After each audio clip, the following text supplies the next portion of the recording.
Hello dear aspirants, આપ સર્વેનું અમારી YouTube channel game changing સાયકોલોજીમાં હાર્દિક સ્વાગત છે. આજના વિડીયોમાં આપણે પ્રોબેશન ઓફિસર, ચીફ ઓફિસર તેમજ અન્ય કેટલીક સરકારી પરીક્ષાઓ માટે સમાજશાસ્ત્ર એટલે કે સોશિયોલોજી સબ્જેક્ટ અગત્યનો છે અને સાથે સાથે જે વિદ્યાર્થીઓ બેચલર ઇન સોશિયોલોજી અને માસ્ટર ઇન સોશિયોલોજી કરી રહ્યા છે તો એના માટે પણ આ વિડીયોઝ ખૂબ અગત્યના છે.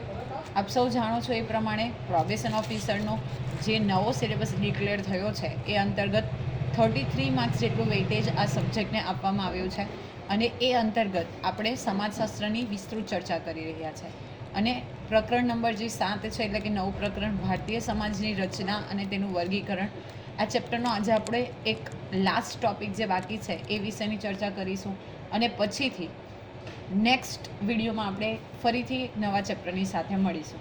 જો તમે અગાઉના વિડીયોઝ જોયા ન હોય તો પ્લેલિસ્ટમાં જઈને એ વિડીયોઝ પણ ચેક કરી લેશો જેથી કરીને તમને હેલ્પફુલ થાય. Now this is chapter part number 40. તો ઓલમોસ્ટ આપણે ઘણા બધા વિડીયો 40 જેટલા વિડીયોઝ જે છે એ આ સબ્જેક્ટ અંતર્ગત કવર કર્યા છે અને શોર્ટ સ્પેન ઓફ ટાઈમમાં આપણે બાકીના વિડીયોઝ પણ પોસિબલ ટ્રાય કરીશું કે જલ્દીથી જલ્દી એને આપણે ફિનિશ કરીએ. તો જો અગાઉના વિડીયોઝ તમે નથી જોયા તો એ પણ જોઈ લેશો. That will be beneficial for you. હવે આ ચેપ્ટર અંતર્ગત ભારતીય સમાજની રચના અને તેનું વર્ગીકરણ, તો એ અંતર્ગત બેઝિકલી આપણે કુટુંબ એટલે શું, સાથે સાથે કુટુંબના લક્ષણો, એની વ્યાખ્યા. ઓકે, સામાજિક સંસ્થાઓ અંતર્ગત આપણે જ્ઞાતિ સિસ્ટમ જોઈ, એની લાક્ષણિકતા જોઈ, કઈ રીતે એમાં પરિવર્તન આવ્યું છે એ વિશેની વાત કરી. લગ્ન સંસ્થા એટલે કે મેરેજ ઇન્સ્ટિટ્યુશન, એમાં કઈ રીતે ચેન્જીસ આવ્યા છે, ઓકે, એના કેરેક્ટરિસ્ટિક્સ શું છે, ટાઈપ્સ ઓફ મેરેજ.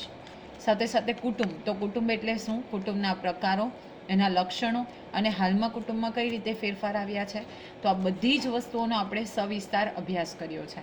હવે આજના વિડીયોમાં આપણે જે ક્લાસ ટોપિક બાકી છે, સામાજિક વર્ગ એટલે કે સોશિયલ ક્લાસ, એના વિશે ડિસ્કશન કરીશું. સાથે સાથે એના લક્ષણો કયા કયા છે એ અને કેટલાક એમસીક્યુઝ જે આ ચેપ્ટરમાંથી વારંવાર પૂછાતા આવ્યા છે તો એની પણ આપણે ચર્ચા કરીશું. ઓકે, તો આપણે વાત કરીએ છીએ સામાજિક વર્ગની એટલે કે સોશિયલ ક્લાસની. ઓલરાઈટ, સો સૌથી પ્રથમ આપણે જો વાત કરીએ તો સામાન્ય વાતચીતમાં આપણે બાળ વર્ગ, યુવા વર્ગ, સ્ત્રી વર્ગ જેવા શબ્દોમાં વર્ગ શબ્દનો ઉપયોગ કરીએ છીએ. ઓકે, તો સામાન્ય જે વાતચીત હોય કે બાળ વર્ગ તો બાળકોનો એક સમૂહ, યુવા વર્ગ તો યુવાઓનો સમૂહ, સ્ત્રી વર્ગ સ્ત્રીઓનો સમૂહ, એ બધા શબ્દોમાં બેઝિકલી આપણે વર્ગ એટલે કે ક્લાસનો ઉપયોગ કરતા હોઈએ છીએ. સમાજશાસ્ત્રીય પરિભાષામાં તે બધા વર્ગો સમાજના રચનાકીય એકમો છે. અગત્યનું છે, તમને પૂછાઈ શકે કે જો સમાજશાસ્ત્રીય પરિભાષાની વાત કરીએ તો આ જે બધા વર્ગો છે એટલે કે ક્લાસીસ છે એ શું છે, તો સમાજના રચનાકીય એકમો, મતલબ એનાથી સમાજની રચના થાય છે. તો આ રચનાકીય એકમો છે, સંખ્યાત્મક પંક્તિઓ નથી. ઓકે, તો આ પણ અગત્યનું છે, અહીંયા કોમા આવવું જોઈએ. ઓકે, એ બધા સમાજના રચનાકીય એકમો છે, કોમા સંખ્યાત્મક પંક્તિઓ નથી, એટલે કે સંખ્યા સાથે એને કોઈ કન્સર્ન નથી. પ્લસ વર્ગનો સંબંધ જે છે એ દરજ્જા સાથે છે. હવે આપણે ઘણા બધા વિડીયોઝમાં ચર્ચા કરી છે કે દરજ્જો છે એ અર્જિત દરજ્જો હોઈ શકે અને પ્રાપ્ત દરજ્જો હોઈ શકે. અર્જિત દરજ્જો એટલે શું કે જે આપણને બાય બોર્ન મળે છે. ફોર એક્ઝામ્પલ કોઈ કાસ્ટ છે, જેન્ડર છે, તો આ બેઝિકલી આપણે વાત કરીએ પ્રાપ્ત દરજ્જો છે. અને અર્જિત દરજ્જો એટલે શું કે જે આપણે મહેનત, આપણી સ્કિલ, આપણી એબિલિટીના આધારે અર્જિત કરીએ એટલે કે મેળવીએ તો એ આપણે અર્જિત દરજ્જા તરીકે ઓળખી શકીએ. તો અહીંયા સંબંધ જે છે દરજ્જા સાથે છે, મતલબ આપણા સ્ટેટસ સાથે છે. સમાજની વ્યક્તિઓ જુદી જુદી પ્રવૃત્તિઓ અને વ્યવસાયો કરતી હોવાને લીધે સમાજમાં જુદા જુદા દરજ્જાઓ ઉદ્ભવે છે. હવે આપણે સમાજની વ્યક્તિઓની વાત કરીએ તો દરેકે દરેક જે વ્યક્તિઓ છે એ જુદી જુદી પ્રવૃત્તિ કરે છે, જુદા જુદા વ્યવસાયો સાથે સંકળાયેલી છે અને એને કારણે જેમના દરજ્જાઓ છે, સ્ટેટસ છે એ કેવા હોય છે, અલગ અલગ હોય છે. માનો કે કોઈક વ્યક્તિ શિક્ષક છે, એનો દરજ્જો અલગ છે, એની ભૂમિકા અલગ છે. કોઈ કડિયા કામ કરે છે તો એનો દરજ્જો અલગ છે.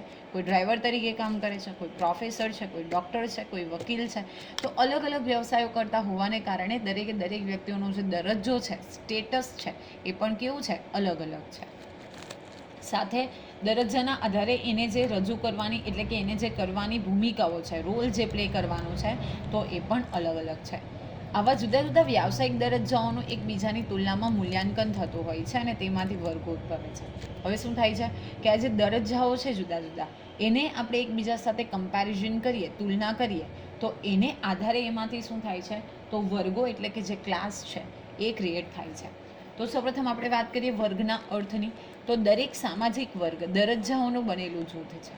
ઓકે, કોઈ પણ સામાજિક વર્ગ છે તો એ શું છે, અલગ અલગ દરજ્જાઓને આધારે બનેલું એક જૂથ છે, એક ગ્રુપ છે. મીન્સ એક વર્ગની અંદર ઘણા બધા અલગ અલગ દરજ્જા ધરાવતા વ્યક્તિઓ જે છે એનો સમાવેશ થાય છે. એમાં એક જૂથ છે એટલે કે એક ગ્રુપ છે જે લગભગ સમાન પ્રતિષ્ઠા ધરાવે છે અને એક વર્ગ બીજા વર્ગ કરતાં દરજ્જાની બાબતમાં ઊંચો કે નીચો ગણાતો હોય છે. ઓકે, પ્રતિષ્ઠા એટલે કે એમની જે રેપ્યુટેશન છે, ઓલરાઈટ, તો એ સરખી છે. પણ બની શકે કે જે દરજ્જાની બાબતમાં આપણે વાત કરીએ તો ઊંચો કે નીચો હોદ્દો છે, ઊંચો કે નીચો દરજ્જો છે, રાઈટ. તો દરજ્જાની બાબતમાં ઊંચ નીચ હોઈ શકે. ફોર એક્ઝામ્પલ, કોઈ ક્લાસ 1 ઓફિસર છે તો કોઈ ક્લાસ 3 ઓફિસર છે, રાઈટ. તો એ જે દરજ્જો છે તો એમાં આપણે શું જોઈ શકીએ, ઊંચ નીચનો જે ભેદભાવ છે એ જોઈ શકીએ.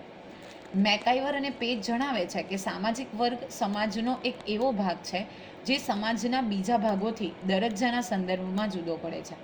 તો અગેન ઇમ્પોર્ટન્ટ છે, શું છે કે સમાજનો એક એવો ભાગ છે જે બીજા વર્ગોથી દરજ્જાના સંદર્ભમાં જે સ્ટેટસ છે એના સંદર્ભથી શું થાય છે, અલગ પડે છે, એટલે કે અલગ તરી આવે છે. સોરોકિન જણાવે છે કે સામાજિક વર્ગ સમાજમાં લોકોનો એવો સમૂહ છે જેના સભ્યો વ્યાવસાયિક, આર્થિક અને રાજકીય દરજ્જાની બાબતમાં સમાન સ્થાન ધરાવે છે. તો સોરોકિન વર્ગના અર્થ આપતા શું કહે છે કે બેઝિકલી એવા લોકોનો સમૂહ છે જેના જે સભ્યો છે એ વ્યાવસાયિક એટલે પ્રોફેશનલ, આર્થિક, ઇકોનોમિકલ અને રાજકીય એટલે કે પોલિટિકલ દરજ્જાની બાબતમાં એ સમાન સ્થાન ધરાવે છે અને તેથી સામાજિક વર્ગને સમાન સામાજિક દરજ્જો ધરાવતા લોકોના સમૂહ તરીકે ઓળખાવી શકાય. અગેન ઇમ્પોર્ટન્ટ છે કે સામાજિક વર્ગને કયા લોકોના સમૂહ તરીકે ઓળખાવી શકાય, તો સમાન સામાજિક દરજ્જો. જો સમાજની દ્રષ્ટિએ માનવી જ છીએ, રાઈટ, પણ જો આપણે એક પ્રોફેશનલ દરજ્જાની વાત કરીએ તો એ દરજ્જો જે લોકોનો હોય છે એ ઊંચ નીચ પ્રકારનો હોઈ શકે. અને વર્ગનો સંબંધ જે છે એ જીવનશૈલી સાથે છે. એટલે કે આપણે અગાઉ પણ જોયું હતું કે basically way of living life, તો એની સાથે આ વર્ગ એટલે કે ક્લાસનો સંબંધ છે. હવે આપણે જોઈએ સામાજિક વર્ગના કેટલાક લક્ષણો વિશે. તો કયા કયા લક્ષણો આપણે દર્શાવી શકીએ, તો સૌપ્રથમ છે વર્ગની સભાનતા. દરેક વર્ગના સભ્યો પોતે અમુક વર્ગનો દરજ્જો ધરાવે છે, તેની સભાનતા ધરાવે છે અને તે વર્ગનું મહત્વનું આત્મલક્ષી લક્ષણ છે. આવી વર્ગ સભાનતા અમુક વિશિષ્ટ સંજોગોમાં વ્યક્ત થતી હોય છે. શું છે, પોતે અમુક વર્ગનો દરજ્જો ધરાવે છે, ચોક્કસ વર્ગ જે છે એનો દરજ્જો ધરાવે છે અને એટલા માટે વર્ગનું આત્મલક્ષી લક્ષણ છે. ઓકે, બેઝિકલી વ્યક્તિ સાથે કનેક્ટેડ છે એટલે આત્મલક્ષી લક્ષણ છે અને વર્ગ સભાનતા જે છે અમુક વિશિષ્ટ સંજોગોમાં વ્યક્ત થતી હોય છે. નેક્સ્ટ છે ઊંચ નીચનો સ્વીકાર. તો સામાજિક વર્ગનું મહત્વનું લક્ષણ એ છે કે દરેક વર્ગના સભ્યો એવો સ્વીકાર કરતા હોય કે તે પોતે અમુક વર્ગથી ઊંચા છે અને અમુક વર્ગથી નીચા છે. See, this is accepted by the person himself. શું છે કે વર્ગના સભ્યો આપણે ઓફિશિયલી કોઈકને ઊંચ નીચ નથી કરતા, પરંતુ એ પોતે સ્વીકાર કરે છે કે તેઓ અમુક વર્ગથી ઊંચા છે, અમુક વર્ગથી નીચા છે. Before few seconds, minutes, I have given the example that someone belongs to class 1 officer and someone belongs to class 3 officer. તો 3 ઓફિસર જે છે એ મનોમન નક્કી કરી લે છે અથવા તો એ સ્વીકાર કરે છે કે એ ક્લાસ 1 ઓફિસર કરતાં જે એનો દરજ્જો છે એ નીચો છે અને જે ક્લાસ 1 ઓફિસર છે એ પોતે સ્વીકારે છે કે એનો દરજ્જો ઊંચો છે. I am not talking here about discrimination. હું ડિસ્ક્રિમિનેશન કે ભેદભાવની વાત નથી કરતી, રાઈટ, પણ સ્ટીલ અહીંયા શું થાય છે, એક પ્રકારનું સ્ટેટસ છે એનો સ્વીકાર કરવામાં આવે છે. હવે જરૂરી નથી કે સમાજના બધા લોકો છે એવું માનતા હોય કે શો કરવામાં માનતા હોય કે I am belong to class 1 or class 2, but this is a common characteristic કે એમાં શું થાય છે, એક પ્રકારનો સ્વીકાર કરવામાં આવે છે. નેક્સ્ટ છે સમાન સામાજિક દરજ્જો. તો દરેક વર્ગ સમાન દરજ્જો ધરાવતું જૂથ છે, એટલે કોઈ પણ એક વર્ગના બધા સભ્યો આવક, સંપત્તિ, મિલકત, વ્યવસાય, શિક્ષણ, રાજકીય દરજ્જો લગભગ સમાન હોય છે. એક જ સામાજિક વર્ગના સભ્યો એકબીજાને સામાજિક રીતે સમકક્ષ જુએ છે. તેમના પારસ્પરિક વર્તનો અને સંબંધોમાં દરજ્જાની સમાનતા વ્યક્ત થાય છે. શું છે, સમાન દરજ્જો ધરાવતો ગ્રુપ છે, રાઈટ. એટલે એક વર્ગના જે સભ્યો છે એની આવક હોય, સંપત્તિ હોય, મિલકત હોય, વ્યવસાય હોય, શિક્ષણ હોય કે રાજકીય દરજ્જો એ લગભગ સમાન હોય છે. હું અહીંયાથી એક સંપત્તિ અને મિલકતને થોડું બાદ કરું છું. Reason I will let me explain. માનો કે તમે ક્લાસ 1 અધિકારી છો, તો તમારા બધા જ ક્લાસ 1 અધિકારીની આવક જે છે સેમ છે, વ્યવસાય સેમ છે, શિક્ષણ પણ સેમ હશે, રાઈટ, કે જે કમ્પેર ટુ એક્ઝામ ક્લિયર કરીને તમારે જે ઇન્ટરવ્યૂ પ્રોસેસ છે એ તમે કરી છે. રાજકીય દરજ્જો પણ સેમ મળશે. તો ક્લાસ 1 અધિકારી છે કોઈ પણ ફેઝમાં, તો એને મળતી જે રિસ્પેક્ટ છે એ સેમ હશે. માઇટ બી પોસિબલ કે સંપત્તિ અને મિલકતમાં થોડું વેરિએશન આપણે જોઈ શકીએ. એટલા માટે એકબીજાને કેવી રીતે જુએ છે? સમકક્ષ રીતે. ફોર એક્ઝામ્પલ, કોઈ ટીચર છે તો દરેકે દરેક ટીચર્સ છે તો એની ઓલમોસ્ટ સેલરીનો જે સ્કેલ હશે તો એ સેમ હશે. એટલે એકબીજાને કેવી રીતે જુએ છે? તો સમકક્ષ રીતે જુએ છે. અને સાથે સાથે પારસ્પરિક વર્તનો અને સંબંધોમાં પણ આપણે શું જોઈ શકીએ છીએ? દરજ્જાની સમાનતા જોઈ શકીએ છીએ. નેક્સ્ટ છે અંતરલગ્ન. તો દરેક વર્ગ ઓછે વંતે અંશે અંતરવિવાહી જૂથ છે. દરેક વર્ગના સભ્યો સામાન્ય રીતે પોતાના વર્ગમાંથી જીવનસાથીનું પસંદગી કરવાનું વલણ ધરાવે છે. હવે કોઈ એક વર્ગ છે તો એ શું છે? મોટે ભાગે બેઝિકલી કનેક્ટેડ છે. તો એક વર્ગના જે સભ્ય છે એ જ વર્ગના પોતાના જે વર્ગ છે એમાંથી પોતે શું કરશે? લાઈફ પાર્ટનરની ચૂઝ કરવાનું વલણ એટલે કે મેન્ટાલિટી ધરાવતા હોય છે. નેક્સ્ટ છે વર્ગનું એકમ કુટુંબ. તો વર્ગ એ કુટુંબનું બનેલું સ્તર છે. વર્ગ કોટિક્રમના સંદર્ભમાં કુટુંબ એકમ છે. કુટુંબના બધા સભ્યો સમાન વર્ગ દરજ્જો ધરાવે છે. વ્યક્તિને જન્મથી વર્ગ દરજ્જો મળે છે. હવે કુટુંબના બધા સભ્યો છે એ સમાન વર્ગ દરજ્જો ધરાવે છે, એટલે કે એક જ વર્ગમાંથી આવે છે, પર્ટિક્યુલર એક ફેમિલીમાંથી આવે છે. અને આજે જન્મથી વર્ગ દરજ્જો મળે છે. ફોર એક્ઝામ્પલ, કે કોઈ એક વ્યક્તિનો જન્મ બ્રાહ્મણ કુટુંબમાં થાય છે તો એને જન્મથી જ એનો વર્ગ દરજ્જો મળ્યો છે, રાઈટ. તો એ કુટુંબ જે છે એ વર્ગનું એક એકમ છે. નેક્સ્ટ છે સમાન જીવનશૈલી. હવે સીધી વસ્તુ છે કે કુટુંબમાં રહેતા લોકો છે તો એની ઓલમોસ્ટ જીવન પદ્ધતિ જે છે, જીવનશૈલી છે એ સેમ રહેશે. તો દરેક સામાજિક વર્ગની એક જીવનશૈલી છે. એક વર્ગની જીવનશૈલી બીજા વર્ગથી જુદી પડે છે. એક જ વર્ગના સભ્યો સમાન મૂલ્યો, વલણ અને જીવન પદ્ધતિ ધરાવતા હોય છે. ઓકે, અલગ અલગ વર્ગ છે તો એની અલગ અલગ, પણ બેઝિકલી કોઈ એક વર્ગની વાત કરીએ તો એ વર્ગની જે જીવનશૈલી છે, એના મૂલ્યો છે, વલણ છે, જીવન પદ્ધતિ છે, તો એ કેવી હશે? સમાન હશે.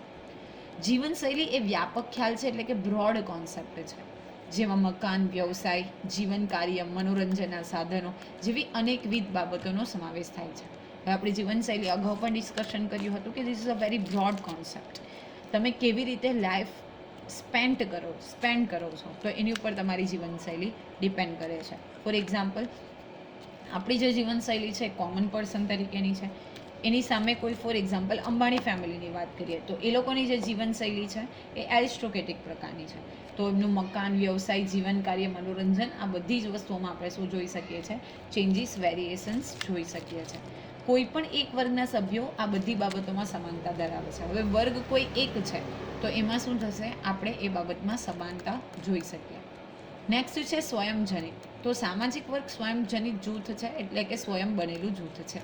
સમૂહ જીવન, શ્રમ વિભાજન, જન્મગત તફાવતો, સામાજિક વાતાવરણના તફાવતો વગેરે સમાજની સામાજિક લાક્ષણિકતાઓને લીધે કોઈને કોઈ સ્વરૂપના વર્ગો આપોઆપ ઉદ્ભવે છે. તેથી વર્ગ વિહીન સમાજ શક્ય નથી. શું છે? કે સમૂહનું જીવન છે, શ્રમ વિભાજન, કઈ રીતે કામ શ્રમ કરે છે, જન્મગત તફાવતો હોય, રાઈટ, સામાજિક વાતાવરણના તફાવતો હોય, તો આ બધી વસ્તુઓની લાક્ષણિકતાને લીધે કોઈને કોઈ સ્વરૂપના વર્ગો જે છે આપોઆપ ઉદ્ભવે છે. ફોર એક્ઝામ્પલ, કે કોઈ બ્રાહ્મણ ફેમિલી છે, ઓકે, કોઈ માની લે કે આપણે ત્યાં કાસ્ટ સિસ્ટમ છે તો ઓપન છે, એસટી છે, એની સબકાસ્ટની વાત કરીએ તો લેવા પટેલ, ગળવા પટેલ, તો આ બધું જન્મજાત છે અને એને કારણે જે વર્ગો છે એ આપોઆપ ઉદ્ભવે છે. અને એટલા માટે વર્ગો છે, એટલા માટે આપણે વર્ગ વિહીન સમાજ શક્ય નથી. તમે જોઈ શકો કેટલા બધા ટોપિકને આધારે ઓરેલ્સ વીકેન્સ એલિમેન્ટ્સને આધારે આપણે જે સમાજ છે એનું ડિવાઈડ કરતા હોઈએ. વર્ગને એરિસ્ટોક્રેટિક, મિડલ ફેમિલી, કે રીચ સ્ટેટસ હોય, મિડલ ક્લાસ હોય, પુઅર હોય, વેરી પુઅર હોય, એજ્યુકેશન બેઝ કરીએ, કાસ્ટ બેઝ કરીએ, સબકાસ્ટ બેઝ કરીએ, લોકેશન વાઇઝ કરતા હોઈએ, okay, than after nationality wise કરતા હોઈએ, સ્ટેટમાં આપણે ક્યાં રહીએ છીએ, કેવા એરિયામાં રહીએ છીએ, તો એ બધાને ધ્યાનમાં લઈને આપણે વર્ગનું શું કરીએ છીએ? વર્ગનું ડિવિઝન કરીએ છીએ. એટલે કે આપણે સમાજની કલ્પના વર્ગ વિહીન ન કરી શકીએ. એટલે કે વર્ગ જે છે, શ્રેણી છે, એટલે ક્લાસ છે, એ સમાજનો હિસ્સો છે. ઓકે, તો આજના વિડીયોમાં આપણે બેઝિકલી ચર્ચા કરી સામાજિક વર્ગ અને વર્ગના લક્ષણોની. હવે જે આ ચેપ્ટરમાંથી પૂછાયેલા ક્વેશ્ચન્સ છે એ વિશે એક નજર કરી લઈએ. તો સામાજિક સંસ્થા એક એવા પ્રકારની કાર્યપ્રણાલી છે. પ્રસ્થાપિત, બી વિસ્થાપિત, સી નંબર ચોક્કસ અને ડી એક પણ નહીં. તો એક પ્રસ્થાપિત છે. ઓકે, આપણે એને સ્થાપિત કરેલી છે અને દરજ્જો આપેલો છે સામાજિક સંસ્થાઓમાં, જેમાં આપણે જ્ઞાતિ સંસ્થા જોઈ, કુટુંબ જોયું, ઓકે, મેરેજ ઇન્સ્ટિટ્યુશન્સની વાત કરી. નેક્સ્ટ છે માતૃસત્તાક કુટુંબમાં મિલકતનો વારસો કોને મળે છે. આપણે જોયું હતું માતૃસત્તાક એટલે કે જે પાવર હોય છે એ માતાના હાથમાં છે, એટલે કે ફિમેલના હાથમાં છે. તો માતૃસત્તાક, તો માતાના જે સંતાન છે એટલે કે પુત્રી, ઓકે, ફિમેલ જે હશે એને મળશે, તો પુત્રીને મિલકતનો વારસો મળશે.